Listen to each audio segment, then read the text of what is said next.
কি রে তুই? এই কাজের মহিলাটা আমাকে আধা ঘন্টা গেটের সামনে দাঁড় করে রাখছে, একে তুমি এখনই বের করে দাও। এরকম কাজের মহিলাতে হবে না। কি ব্যাপার, আপনার গেট খুলতে এতক্ষণ লাগছে কেন? আমি আপনাকে বলছিলাম না সবসময় অ্যালার্ট থাকবেন, কি করছেন আপনি এতক্ষণ? আসলে বৌমা, আমি একটু শুয়েছিলাম তো, চোখটা লেগে গেছিল, টের পাই নাই। এটাই তো করবেন আপনি। আপনার তো আছেই সারাক্ষণ খাওয়া দাওয়া আর ঘুম। গেটটা খোলার প্রয়োজন মনে করলেন না, তাই না? আমার ভাইটাকে আধা ঘন্টা আপনি দাঁড়া করাই রাখছেন, আপনি চিনেন ওরে? আপু, তুমি কাজের মহিলাকে এখনই বের করে দাও, আমাকে আধা ঘন্টা নিচে দাঁড় করে রাখছে। কে কাজের মহিলা? কে? কেন তুমি বুঝতে পারতেছো না? তোমার মা কাজের মহিলা। আমার ভাই আসছে, তোমার মাকে তো জীবনও দেখে নাই। তোমার মার এই বেশভূষা দেখে আমার ভাই মনে করছে যে উনি এই বাড়ির কাজের মহিলা। এখন খুব ভালো লাগতেছে না শুনতে? তোমাকে আমি বারবার বলছিলাম যে তোমার মাকে এই বাড়িতে রাখার দরকার নেই। তোমার মা আনকালচার, একটা গাইয়া, সে কোনোদিনও এই সোসাইটিতে ভালোভাবে থাকতে পারবে না। কিন্তু তুমি আমার কোনো কথাই শোনোনি, তোমার মাকে এই বেশভূষাতেই এখানে রেখে দিয়েছো। এখন আমার ভাই কাজের মহিলা মনে করছে, ওর দোষ কোথায় এখানে? তোর ভাই, তোর খালাতো ভাই আমার মাকে কাজের মহিলা বলছে, আর তুই সেটা নীরবে হজম করে নিলি। তুই সেটা প্রতিবাদ করবি না? তুই বলবি না যে এটা আমার শাশুড়ি? তো আমি কি করব? আমার দোষ কোথায়? আমার ভাইয়ের দোষ কোথায়? তোমার মাকে তো আমি বলছিলাম যে একটু পরিপাটি হয়ে থাকেন, কিন্তু না, সে তো ওভাবে থাকবে না। সে সারাদিন খাবে, দাবে, ঘুমাবে, এটা করবে, ওটা করবে। আর এই জন্যই তো তোমার ছোট ভাইয়ের বউ লাথি মারা বের করে দিছিল। কারোর সাথে তো চলা যায় না সমাজে, তোমার মাকে নিয়ে এসে আমার ঘাড়ে উঠছে। আর এখন মান ইজ্জত নষ্ট করতেছে আত্মীয় স্বজনদের কাছে। ভাইয়া, আপু তো ঠিক কথা বলছে। আপনার মাকে তো দেখে কাজের মহিলাই মনে হয়।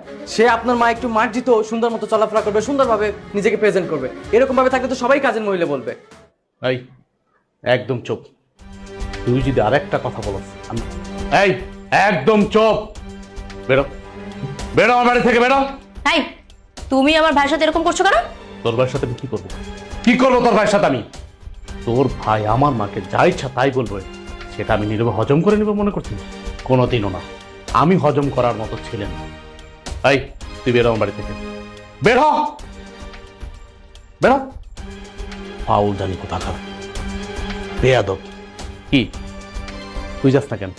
তোরে যেদিন থেকে আমি এই বাড়িতে বউ বানায় নিয়ে আসছি, সেই দিন থেকে এটার বাড়ি নাই, এটা তুই জাহান্নাম বানায় ফেলছিস। তুই আমার মায়ের যে অত্যাচারগুলো করছিস আমি এতদিন মুখ বুঝে সহ্য করছি। কেন সহ্য করছিস জানোস? আমি মনে করতাম তুই এই নিয়ে শুধরাবি, এই নিয়ে শুধরাবি না। তুই শুধরানোর মেয়ে না।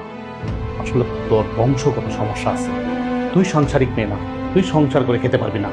তো আমি তোর এই ফ্যামিলিতে, আমার এই বাসায় আমি আর এক মুহূর্তে দেখতে চাচ্ছি না। তুই এখন এই মুহূর্তে আমার বাড়ি থেকে বেরোবি। আমি তোর ডিভোর্স লেটারটা পাঠাই দেবো।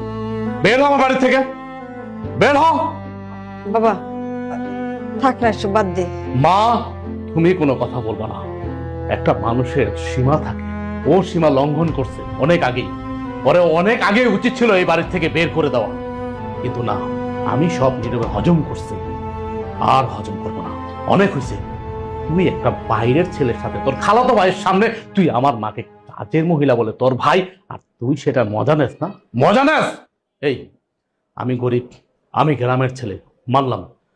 তোর বাবা আমাকে সহযোগিতা করছে, সহযোগিতা করে ভালো একটা চাকরি দিয়েছে। আমি তো এই জন্য তোরে অনেক ভালো রাখছি। তুই বলতে পারবি তোর কোনো দিক থেকে আমি অসম্মান করছি বা কোনো দিক থেকে আমি তোরে কমতি রাখছি? তাহলে তুই আমার মার সাথে এমন করছিস কেন? এমন করছিস কেন? তো আমি তোর সাথে কোনো কথা বলতে চাচ্ছি না। আমার মাথা রক্ত উঠে গেছে। তুই এখন এই মুহূর্তে আমার বাড়ি থেকে বের হবি। আমি তোরে ডিভোর্স লেটারটা পাঠাই দেবো। যা, বের হ আমার বাড়ি থেকে, বের হ।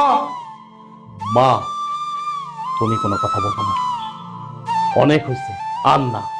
ও সীমা লঙ্ঘন করছে, ওকে আর এই বাড়িতে জায়গা দেওয়া যাবে না, এক মুহূর্তের জন্য না।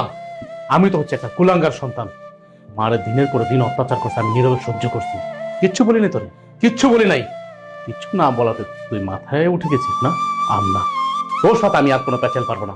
বেরো, বেরো আমার বাড়ি থেকে। জীবনটার একদম তেজপাতা বানা ফেলাইছে, জাহান্নাম বানায় ফেলছে। বাবা, তারপরে মা কোনো কথা বলবো না। বউ গেলে বউ হাজারটা পাওয়া যাবো, কিন্তু মা গেলে মা পাওয়া যাবো না। চলো।